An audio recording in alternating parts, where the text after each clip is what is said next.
Welcome to జనమ్మట. నేను మీ చంద్ర. రాష్ట్రంలో జరుగుతున్న ప్రస్తుత రాజకీయాలు మరియు షర్మిల గారు జగనన్న పైన విమర్శలు చేశారు. ఇదే అంశాల గురించి మనతో పాటు మాట్లాడడానికి వైఎస్ఆర్సీపీ మహిళా స్టేట్ జాయింట్ సెక్రటరీ రోజారాణి గారు మనతో పాటు ఉన్నారు. మేడం నమస్తే. మేడం జగన్మోహన్ రెడ్డి గారు చెల్లి అంటే జగన్మోహన్ రెడ్డి గారు ఒకప్పుడు జగనన్న వదిలిన బాణాన్ని అంటూ ప్రచారం చేసింది. ఇప్పుడు ఆ బాణమే ఇటు తిరిగి జగన్ గారిని గుచ్చుకుంటుందంటారా?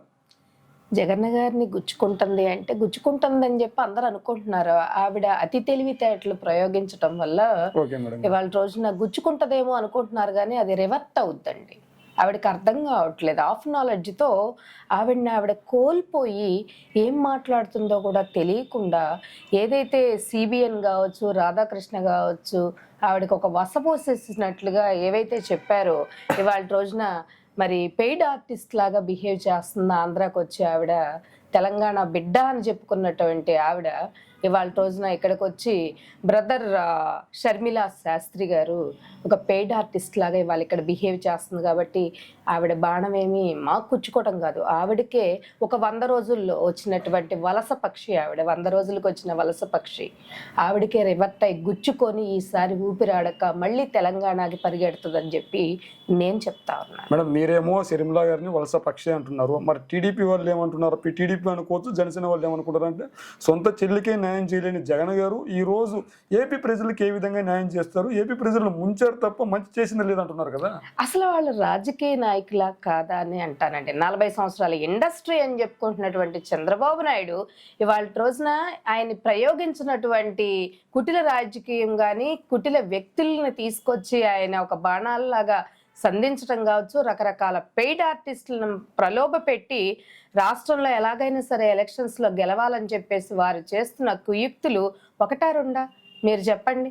ఇవాళ రోజున last and least but one అన్నట్లు షర్మిల గారిని తీసుకొచ్చి చిట్ట చివరి అస్త్రంగా ఇవాళ రోజున జగన్మోహన్ రెడ్డి గారి ఇంట్లో ఒక చిచ్చు పెట్టి కుటుంబ కలహాలను కూడా రోడ్డు మీదకి తీసుకొచ్చినటువంటి వ్యక్తి ఎవరైనా ఉన్నారు అంటే ప్రతిపక్ష నాయకుడు ది గ్రేట్ చంద్రబాబు నాయుడు గారు. మనం అదే విధంగా షర్మిల గారు నిన్న ఒక మాట అన్నారు, క్రైస్తవులకు అన్యాయం జరిగితే మాట్లాడట్లేదు, క్రైస్తవుడు కావాను అని కూడా ప్రశ్నిస్తున్నారు.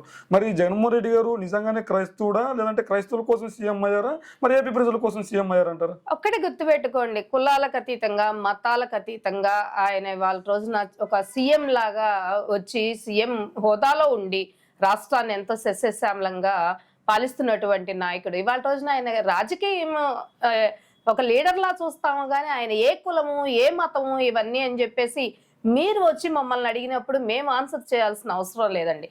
మాకు మా నాయకుడు కరెక్ట్గా రాష్ట్రాన్ని పరిపాలిస్తున్నాడా లేదా అని చూస్తాం, కానీ ఇవాళ రోజున ఆవిడ వచ్చి ఆ దళితులకి ఏవైతే ఓట్లు ఉన్నాయో అవి కూడా ఏదన్నా చీల్చొచ్చేమో అని ఏదో ఒక డైలాగ్ని అలా హిట్ చేసింది అంతే.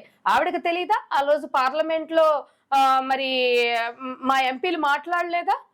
మిథున్ రెడ్డి గారు మాట్లాడలేదా? విజయసాయి రెడ్డి గారు మాట్లాడలేదా?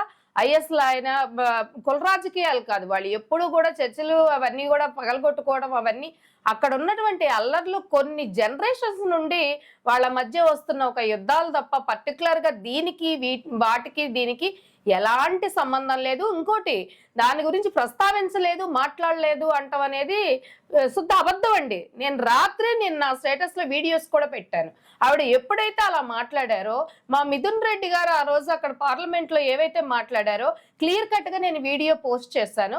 ఒకసారి ఆవిడ చూసుకోమనండి. చూసుకొని ముందు ఎవరైతే పిచ్చి స్క్రిప్ట్ ఇస్తున్నారో అది చదవకుండా ఆవిడని కొంచెం మైండ్ ఉపయోగించేసి అసలు ముందు ఆంధ్ర రాష్ట్ర రాజకీయాలు తెలుసుకొని గత 4.5 సంవత్సరాలుగా జగన్మోహన్ రెడ్డి గారు ఏ విధమైన డెవలప్మెంట్స్, ఎన్ని హిస్టారికల్ మూమెంట్స్ ఇక్కడ తీసుకొచ్చారనేది తెలుసుకొని అప్పుడు డైలాగ్స్ వదలమని చెప్పేసి మీరు షర్మిల గారికి చెప్పండి. మనం అదే విధంగా రాజన్న రాజ్యం కోసం తెలంగాణలో పార్టీ పెట్టానని చెప్పిన షర్మిల గారు అక్కడ కాంగ్రెస్ పార్టీ అధికారంలోకి రాగానే ఏపీ వైపు చూస్తున్నారు. అంటే ఇక్కడ రాజన్న రాజ్యం లేదంటారా?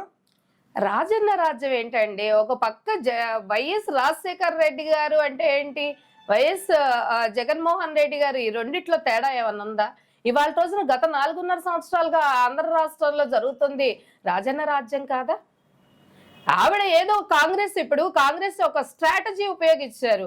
అలాగే లాస్ట్ మినిట్లో ఏదో తెలంగాణ పార్టీ వైఎస్ఆర్టీపీ అని పెట్టి కాంగ్రెస్లో మైగ్రేట్ చేసి లాస్ట్ మినిట్లో ఆవిడ ఎలక్షన్ నుండి పక్కకు తప్పుకుంది. ఇవాళ రోజున రేపు ఇక్కడ కూడా ఆవిడ చేసే పని అదేనండి.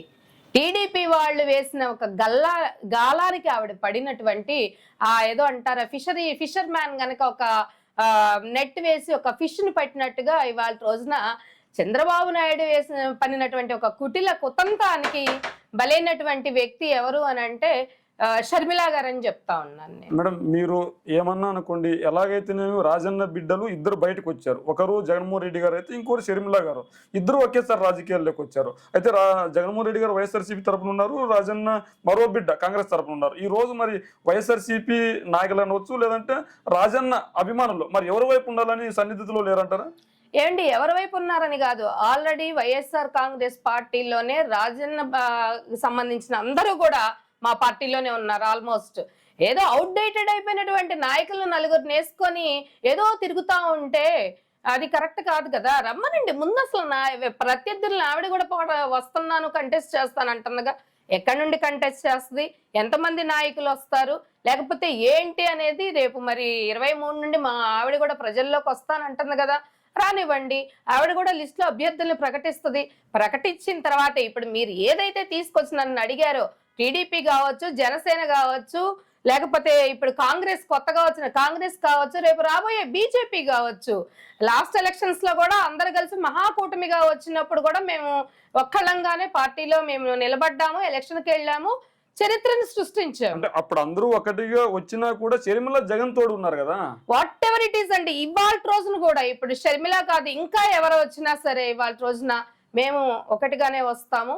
కాబట్టి రాబోయే ఎన్నికల్లో మా టార్గెట్ ఏంటి, 175 అవుట్ ఆఫ్ 175 మా గోల్ అదే. కాబట్టి మేము దాని గురించే వర్క్ చేస్తాం, కానీ ఇలాంటి కాకరబుల్ స్టోరీస్ మాట్లాడే వాళ్ళ గురించి మేము మాట్లాడాల్సిన అవసరం లేదు, మా టైం కూడా వేస్ట్ చేసుకోవాల్సిన అవసరం అయితే మాకు లేదు. మేడం అదే విధంగా 2019 ఎన్నికలప్పుడు ఓట్ల కోసం బాబాయ్ని గొడ్డల పోటీ వేశాడు. 2024లో షర్మిలకి అన్యాయం చేశారు, అందుకే షర్మిల బయటకు వచ్చింది. ఒక చెల్లికి కాదు, ఇద్దరు చెల్లెలకు అన్యాయం చేశారు. భవిష్యత్తులో భారతీ మేడం కావచ్చు, విజయమ్మ గారు కావచ్చు బయటకు వస్తారు, జగన్పై ఆరోపణలు చేస్తారు. ఎందుకంటే జగన్ ఒక సైకో అంటున్నారు. మరి ఇవన్నీ కామెంట్స్ నవ్వాలా, ఏమన్నా మీరు అడిగిన క్వశ్చన్ కి ఆన్సర్ చేయాలా అర్థం కాదు.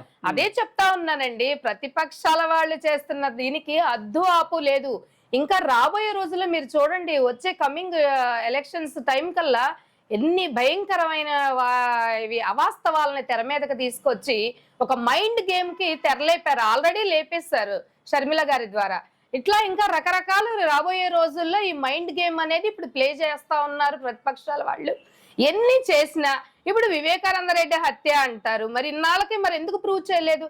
మళ్ళీ షర్మిలాకి అన్యాయం అని చెప్పేసి మీరు తీసుకొచ్చి నన్ను అడుగుతున్నారు. షర్మిలాకి అన్యాయం చేసింది ఎక్కడండి? వాళ్ళ రోజున ఆయన నా చెల్లి కాదు, నా పెద్ద కూతురు అని చెప్పేసి ఆయన క్లియర్ గా చెప్తా ఉన్నారు. అవి వాళ్ళ ఫ్యామిలీకి సంబంధించినవి.